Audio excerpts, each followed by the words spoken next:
Hello बच्चा वाला team, नमस्कार। मैं प्रशांत द्विवेदी स्वागत करता हूं आप सभी का आपके यूट्यूब चैनल डिविजन्स के क्लास में। आज हम लोग बात करने वाले हैं अर्थमेटिक प्रोग्रेशन के इम्पॉर्टेंट क्वेश्चन के सेकंड वीडियो की। इसके पहले दो वीडियो आ चुके हैं। एक वीडियो में हम लोगों ने पूरा कॉन्सेप्ट कवर किया था और दूसरे वीडियो में हम लोगों ने जो mth टर्म और qth टर्म वाले क्वेश्चन थे उनको किए थे, जो आपको बहुत टफ लगते थे और कई बार पूछे भी गए हैं। तो अब बात करते हैं कुछ और क्वेश्चंस की जो लगातार पूछे जा रहे हैं एग्जाम में। जैसे आपने स्क्रीन पर देख पा रहे हैं, दिया गया क्वेश्चन नंबर 5 कि find the second term of AP. एक एपी है, उसका सेकेंड टर्म फाइंड किया गया है, फाइंड करना है, जिसमें एस एन की वैल्यू दी गई है एन स्क्वायर प्लस 2n। ये आपको एस एन दिया गया है और आपको एस एन दिया गया है एन स्क्वायर प्लस 2n और आपसे फाइंड करने के लिए कह रहा है एपी। एक बात मेरा ध्यान रखिएगा कि जब भी आपको क्वाड्रेटिक के फॉर्म में दिया हो इस टाइप में, जैसे आप देख रहे हैं जनरल टर्म में, तो हमेशा एस एन ही होगा, वो एपी नहीं होगा। ठीक, तो ये एस एन दिया गया है आपको एन स्क्वायर प्लस 2n और आपसे फाइंड करने के लिए कह रहा है सेकेंड टर्म। देखिए, अगर हमने कहा आपको एस एन दिया गया यानी सम ऑफ एन टर्म दिया गया, अगर मैं यहाँ S1 फाइंड करता हूँ बेटा, S1 तो पहले टर्म का सम, पहले टर्म का सम मतलब पहले से पहले कुछ तो है ही नहीं, ये पहला टर्म वही रहेगा। तो पहले टर्म का सम और पहला टर्म यानी दोनों एक ही होता है, यानी S1 इज इक्वल टू क्या हो जाएगा, ये हो जाएगा A1 होगा। बोलो होगा कि नहीं होगा? तो यानी जहाँ पे n दिख रहा है, अगर मैं वहाँ पे 1 पुट कर दूँ तो हमें पहला टर्म मिल जाएगा, यानी ये हो गया 1 का स्क्वायर प्लस 2 इंटू 1, यानी कितना हो गया 2 और 1 3। तो इस सीरीज़ का पहला टर्म क्या आ गया, इस सीरीज़ का पहला टर्म आ गया 3। अगर मैं आपसे कहूँ S2, तो S2 जो होगा वो A2 नहीं है, वो A1 प्लस A2 है, यानी first term plus second term. तो A1 प्लस A2 ये क्या मिल जाएगा, ये मिल जाएगा हमारा S2 होगा। तो A1 प्लस A2 यानी फर्स्ट टर्म और सेकेंड टर्म का सम, वहाँ n की वैल्यू 2 रखिए तो 2 का स्क्वायर हो गया प्लस 2 इंटू 2, तो 2 का स्क्वायर 4 और प्लस 4 यानी कितना हो गया 4 और 4 8। तो S2 कितना आ गया बेटा, S2 आ गया 8, यानी इस सीरीज़ का फर्स्ट टर्म 3 हुआ और फर्स्ट और सेकेंड टर्म का सम कितना हुआ 8 हुआ। तो भैया अगर फर्स्ट और सेकेंड टर्म का सम यानी S2 8 है और फर्स्ट आपका 3 है, तो A2 कितना हो जाएगा, A2 हो जाएगा 3 रख देंगे, यानी A2 हो जाएगा 5। बोलो होगा कि नहीं होगा भाई? A1 की वैल्यू हमने 3 रखी, 3 उसका जाएगा माइनस हो जाएगा, A2 वैल्यू कितनी होगी 5। आपसे इसी क्वेश्चन में यही पूछा गया था कि सेकेंड टर्म क्या होगा। अब देखो एकदम आसान सा क्वेश्चन था सेकेंड टर्म फाइंड करने के लिए। तो AP का सेकेंड टर्म क्या हो जाएगा आपका, ये हो जाएगा 5। और इस टाइप से कई बार क्वेश्चंस पूछे गए हैं। यहाँ पे n की जहाँ चेंज कर दिया गया है, जैसे मैं आपको बताऊँ, देखिए लगातार 2010 में पूछा गया था, 2010 में पूछा गया था, ये आपको SQ दिया गया था, क्या दिया, SQ दिया गया था, और ये 2Q और प्लस 3Q स्क्वायर ये पूछा गया था। और उसके बाद 2010 में ही पूछा गया था आपका ये SM दिया गया था, SM ये 2M स्क्वायर प्लस 3M दिया गया था। और 2000 आपको 13 में दिया पूछा गया था SP is equal to AP square और प्लस BP। और आपसे इसमें पूछा गया था फाइंड कॉमन डिफरेंस, क्या फाइंड करना था, कॉमन डिफरेंस। तो चलिए लगे हाथ इसी टाइप के और क्वेश्चन भी कवर कर लेते हैं जो एग्ज़ाम में पूछे गए।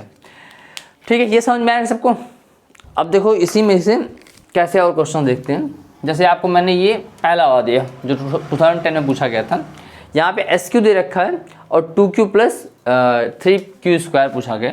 इसमें आपको फर्स्ट टर्म पूछा गया था, पहला टर्म क्या होगा, तो पहला टर्म पूछा जाएगा, तो आसान ही है। SQ दिया गया यानी ये हम अगर हम S1 फाइंड करेंगे यानी Q की जगह हम 1 रखेंगे। ध्यान रखिएगा हमेशा n ही नहीं होता, कभी बार Q M P ये सब भी दिया होता है, तो इसलिए कभी ऐसा मत सोचिएगा कि n के टर्म में ही हमेशा मिलेगा, ऐसा नहीं है। SQ यानी Q टर्म का सम दिया गया है, तो अगर हम S1 फाइंड करते हैं तो 2 इंटू 1 और प्लस 3 इंटू 1 का स्क्वायर हो जाएगा, तो ये हो जाएगा 2 और 3 कितना हो गया 5। तो फर्स्ट टर्म आ गया 5। देखो आसान क्वेश्चन है, 2 नंबर पूछा गया। और ऐसे SN देखा जाए, इसमें भी आपका सेकेंड टर्म पूछा गया था, कॉमन डिफरेंस पूछी गई थी इसमें। तो अब SM यानी SM अगर मैं आपको S1 कहूँ तो हो जाएगा 2 इंटू 1 का स्क्वायर और प्लस 3 इंटू 1, यानी ये हो गया कितना 5 हुआ।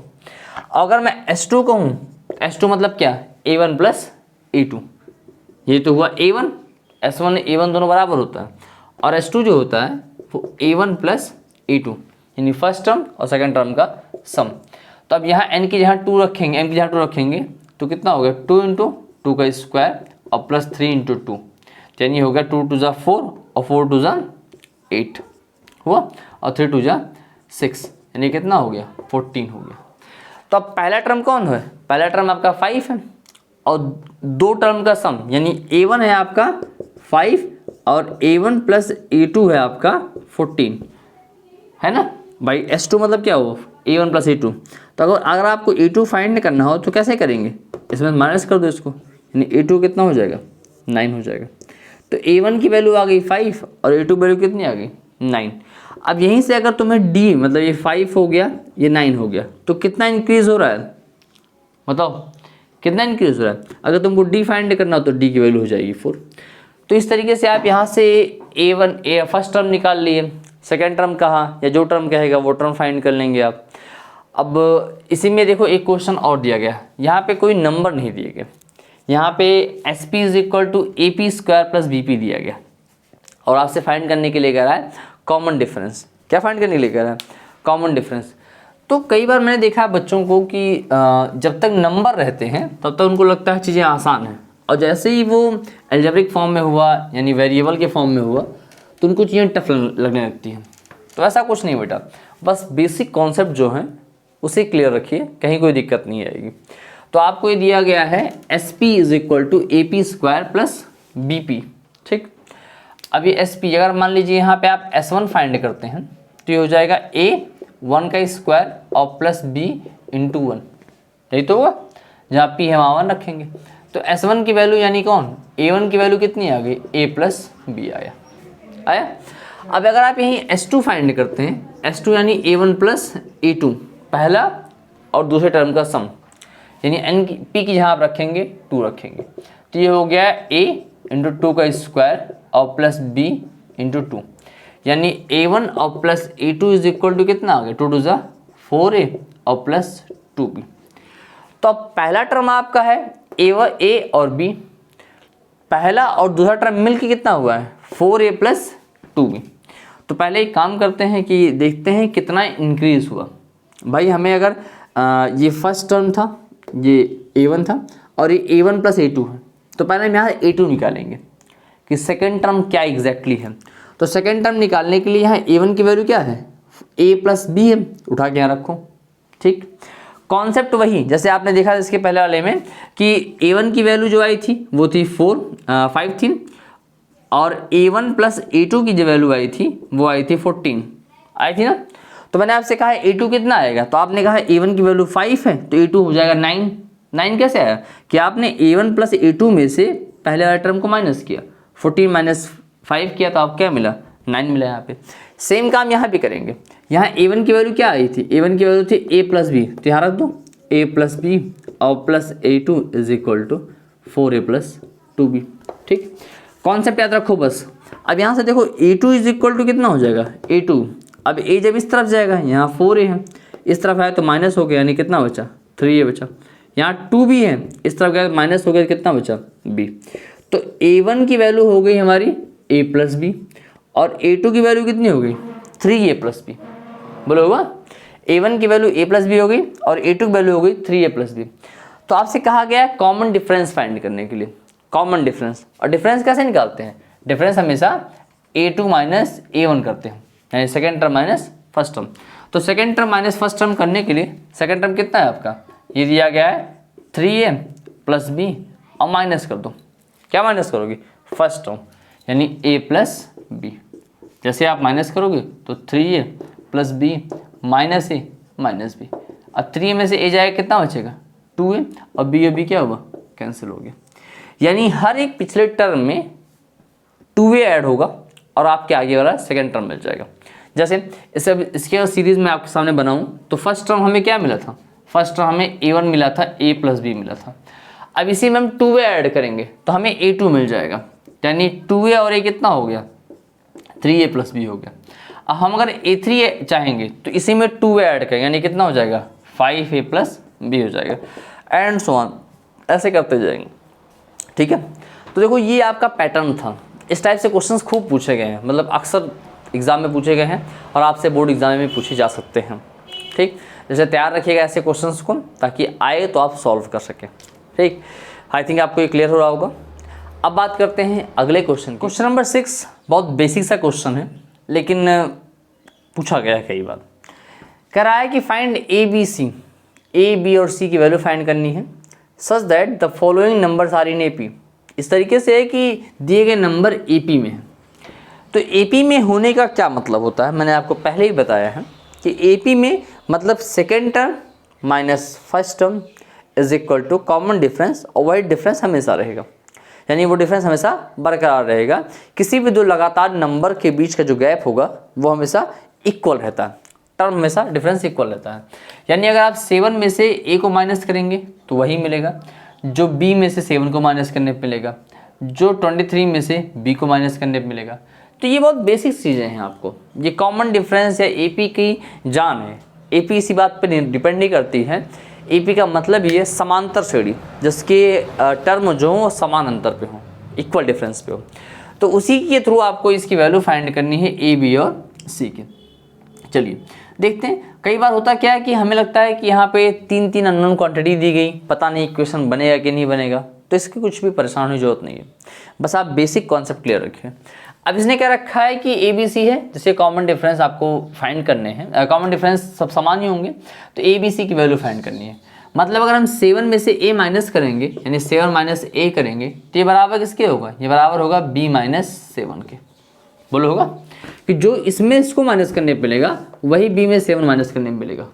एकदम सिंपल सी बात है ना, कोई दिक्कत नहीं होनी चाहिए। अब यहाँ पे अगर हम इसको थोड़ा जनरलाइज करें तो 7 माइनस ए हो गया, और इस तरफ आएगा तो प्लस 7 हो जाएगा, इज इक्वल टू बी। तो बी इज इक्वल टू हो गया 14 माइनस ए, ये वैल्यू आई, B is equal to 14 minus A हुआ। ठीक, अच्छा अभी भी यहाँ से कुछ मालूम नहीं चला।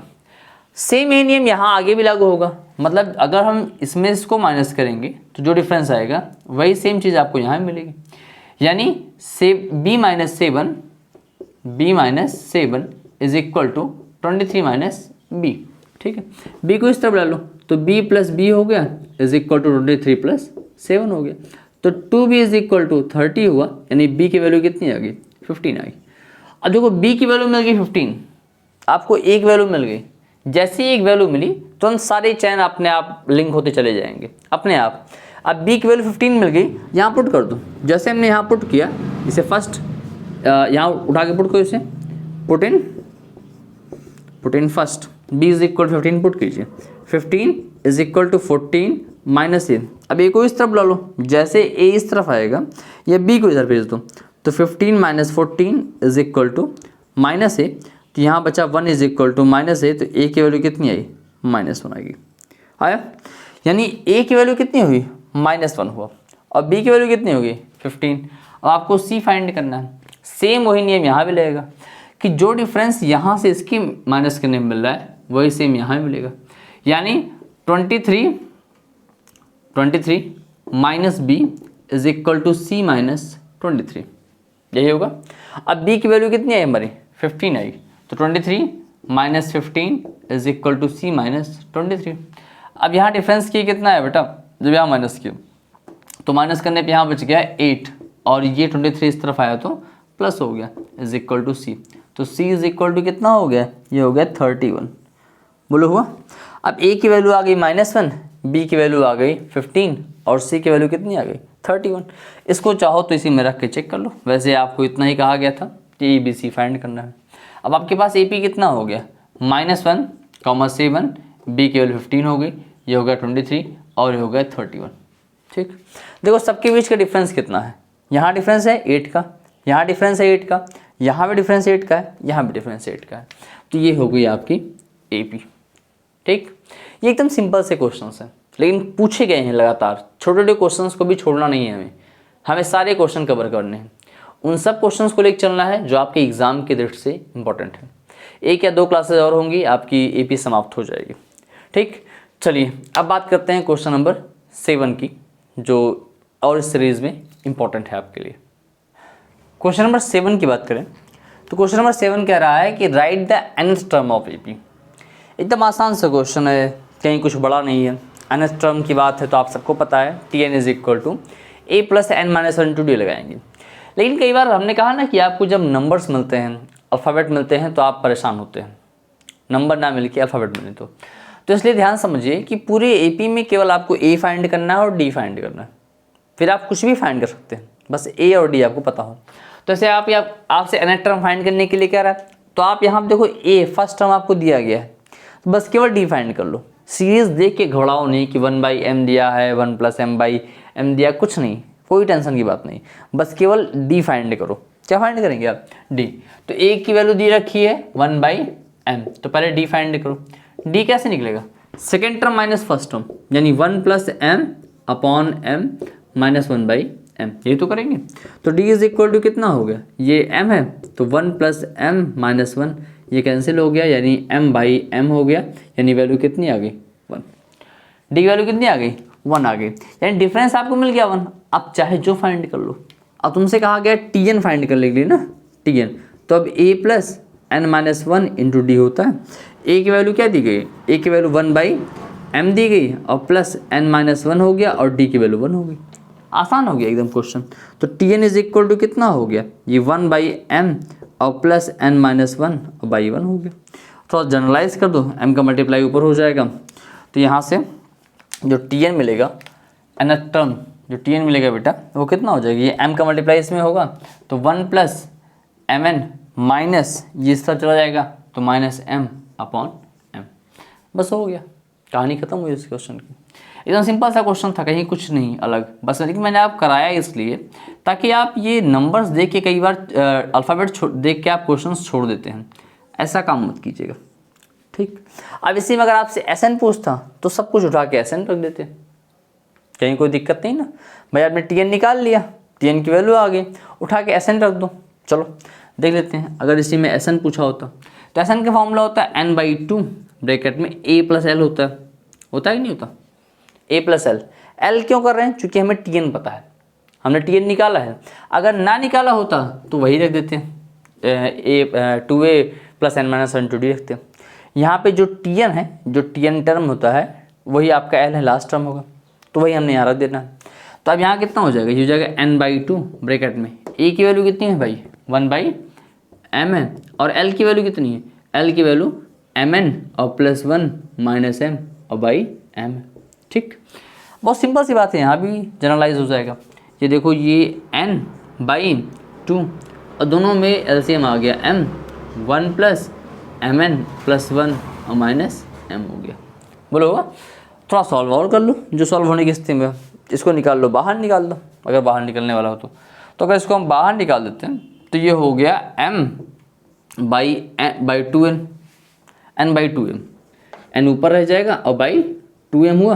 और ऊपर क्या बच रहा है? mn, यहाँ बचा mn और +2 और -m, बस हो गया। तो इस तरीके से भी हम कर सकते हैं। अगर आपसे SN पूछता तो आप SN के लिए निकाल देते हैं। तो सीरीज़ देख घबराना नहीं है, एकदम आसान चीज़ें हैं, बस उसमें आपको ध्यान रखना है कि आपको क्या फाइंड करना है, A और D के बीच भागना है, ठीक है। चलिए आप बात करते हैं अगले क्वेश्चन नंबर 8 की। क्वेश्चन नंबर 8 की बात कीजिए तो क्वेश्चन नंबर 8 में कह रहा है, if the sum of n term of EP is given by SN is equal to 5n² + 3n। n term का जो सम दिया गया है वो आपको जनरल टर्म में 5n² + 3n दिया गया है। Then find its nth term, आपको Tn फाइंड करना है। तो देखो, Tn फाइंड करने के लिए एक बहुत सिंपल सा फॉर्मूला भी होता है, फॉर्मूला कहेंगे या फिर कॉन्सेप्ट ही है, तो वो होता है Tn is equal to Sn minus Sn - 1। मतलब कि अगर आप n टर्म का सम है, जैसे यह समझिए कि अगर 10 टर्म का सम दिया गया, ठीक है, और तुमसे 10वां टर्म यानी 10 Tn फाइंड करने के लिए कह रहा है, तो 10 टर्म का सम दिया गया है, मतलब क्या, तुम्हें 10 टर्म यानी 1 से लेकर 10 तक का सम दिया गया है। तो अगर तुम उस 10 तक के टर्म में से 9 तक के सम को माइनस कर दो, 9 तक के सम को, जैसे 1 से लेकर 10 तक नंबर जोड़े गए हैं, ऐसा समझो कि 1 2 3 और 4 है, 4 अंक दिए गए, सबको जोड़ा गया, 4 3 7 2 9 1 10 हो गया, यानी कितना हो गया 10 हो गया। अब अगर मुझे फोर्थ टर्म फाइंड करना है, फोर्थ टर्म की क्या वैल्यू है, इसमें से मैं 3 टर्म का सम निकाल दूँ मुझे मिल जाएगा। तो 3 और 2 5 और 6, यानी अगर हम इस फोर्थ टर्म को फाइंड करने के लिए उसके पहले तक के सम को माइनस कर देंगे तो हमें वो टर्म मिल जाएगा। यानी अगर हमें T10 चाहिए तो हम S10 में से S9 को माइनस कर दें, सीधी सी बात है। S9 में वही एक एक्स्ट्रा जुड़ा होगा ना T10, तभी तो S10 हुआ होगा। तो वो सीधा सा कॉन्सेप्ट है, उसमें कुछ अलग नहीं है, ठीक। तो वही सेम काम यहाँ भी करना है। देखो कि एक तो तरीका ये हो गया कि आप डायरेक्टली यहाँ से Tn is equal to Sn minus Sn-1 कर देंगे, मतलब ये Sn जो टर्म दिया है वो, और उसमें से n-1 टर्म जो होगा वो माइनस कर देंगे। तो पहले हम इसको करते हैं। Tn इज इक्वल टू हो गया, Sn की वैल्यू क्या है 5n² + 3n, और माइनस, मैंने कहा जब भी कभी माइनस दिखे आपको और एक ज़्यादा टर्म रहे तो वहाँ तुरंत ब्रैकेट लगाओ, सेफ गेम होता है। और यहाँ n-1 है, मतलब जहाँ n है वहाँ क्या पुट करोगे n-1 का स्क्वायर, और प्लस हो गया +3 × n-1, कोई दिक्कत, कर दिया ना हमने। अब इसको ओपन कर दो। जैसे Tn फाइंड करने के लिए हम इसको ओपन करेंगे तो 5n² + 3n माइनस, अभी रुक जाओ, जब ये ब्रैकेट ओपन होगा तो 5 ये a - b का होल स्क्वायर, यानी a² + b² - 2ab, यानी -2n हो गया, और +3 अंदर जाएगा तो 3n-3 हो गया, ठीक है। कोई दिक्कत नहीं होना चाहिए भाई, 3 अंदर गया 3n-3 हो गया, ठीक। अब ये Tn इज इक्वल टू हो गया 5n² + 3n। अब यहाँ माइनस को अंदर भेजो, जैसे ही माइनस अंदर जाएगा बेटा तो सारे सिंबल चेंज हो जाएंगे, और 5 का मल्टीप्लाई इस ब्रैकेट में भी होना है तो भी एक साथ करते हैं। माइनस अंदर गया तो -5n² हो गया, और -5 का मल्टीप्लाई 1 से भी होगा तो -5 हो जाएगा, फिर -5 का मल्टीप्लाई -2 से हुआ यानी +10n हो जाएगा। भाई 5 टू जाए कितना हो गया 10n हो गया। अब ये 5 तो यहीं तक था, लेकिन माइनस पूरे में मल्टीप्लाई होगा, क्योंकि माइनस सबसे ब्रैकेट के बाहर है, तो माइनस यानी ये हो गया -3n और +3। कोई दिक्कत बताओ, ये माइनस अंदर ले जाना और 5 का मल्टीप्लाई, ये सब बेसिक ऑपरेशन है बेटा, तुम्हें आने चाहिए। ये 5n² प्लस में, 5n² माइनस में, 3n प्लस में, 3n माइनस में, सब कैंसिल हो गया। अब Tn इज इक्वल टू बचा क्या आपके पास, बचा आपका एक तो यहाँ बचा 10n, ठीक, और यहाँ -3 और +2 यानी -2 हो जाएगा। तो Tn की जो वैल्यू आई वो कितना आई 10n-2 आया। ये एकदम पैटर्नी तरीका था कि आपको Tn निकालने के लिए Sn में से Sn-1 माइनस कर देना है, ठीक। अच्छा, अगर ये चीज़ें ना आप करें तो क्या हो सकता है, एकदम आसानी से हो सकता है, कोई दिक्कत की बात नहीं है।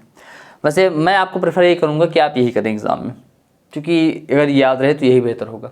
लेकिन इन केस मान लीजिए आपको नहीं याद तो क्या करेंगे, तो जैसे अभी तक करते आए हैं कि आपको Sn दिया है तो हम S1 निकालेंगे, और आप जानते हैं जो S1 होता है वो A1 होता है, वो फर्स्ट टर्म। तो S1 A1 दोनों बराबर होता है ना, तो S1 यानी कितना हो गया 5 × 1 का स्क्वायर और +3 × 1, यानी कितना हो गया 5 और 3 कितना हो गया 8। तो A1 कितना आ गया 8 आया। और अगर यही A1 और +A2 की बात करें, दोनों का सम, तो यानी S2 निकालेंगे ना, S2 यानी A1 + A2। तो S2 निकालने के लिए हम n की जगह क्या रखेंगे 2 पुट करेंगे, तो पुट करते हैं 5 × 2 का स्क्वायर और +3 × 2, यानी A1 + A2 is equal to कितना होगा 2 × 4 और 5 × 4 = 20 और +6, यानी A1 + A2 is equal to कितना आ गया 26। आया कि नहीं आया। देखो A1 की वैल्यू दी गई है 8 और A1 + A2 की वैल्यू आ गया 26। तो अगर हम चाहें तो यहाँ से A2 निकाल सकते हैं ना। A2 कैसे निकलेगा, A1 की जगह 8 पुट कर दीजिए, जब 8 उस तरफ जाएगा तो माइनस हो जाएगा, और 26 - 8 कितना बचेगा 18। तो भाई A2 की वैल्यू कितनी आई 18 आई। देखो यार तुम्हें आना चाहिए समझ में इतना कैसे कर रहे हैं। A1 की वैल्यू 8 आई और A1 + A2 की वैल्यू 26 आई, हमने A1 की वैल्यू 8 रखा तो A2 की वैल्यू मिल गई 18 मिला। तो फर्स्ट टर्म 8 है, सेकंड टर्म आपका 18 है, तो कितना इंक्रीज हो रहा है, यानी डिफरेंस कितने का है बच्चा, फर्स्ट टर्म 8 है और सेकंड टर्म कितना है 18, तो डिफरेंस कितना हुआ है 10 का हुआ है। तो अब हमें देखो ए मिल गया और डी मिल गया। अब मैं हमेशा आपसे कहता हूँ कि आपको और ए मिल रहा है और डी मिल रहा है तो आप उस ए पी के बारे में कुछ भी बता सकते हैं जो आपसे पूछा जाए। तो ए मिल गया और डी मिल गया है, आपको टी एन फाइंड करना है। तो T N is equal to क्या होता है, A plus N minus one into D. रख दो भाई। तो T N is equal to क्या हो जाएगा, ए की वैल्यू है 8 और एन माइनस वन और इंटू डी की वैल्यू कितना है 10। अब 10 जब अंदर जाएगा तो T N is equal to 8 plus 10n minus 10 हो गया। ठीक, तो टी एन की वैल्यू कितनी होगी, ये 10n हो गया और यहाँ प्लस माइनस माइनस हो जाएगा, ये हो गया 10n और माइनस 2।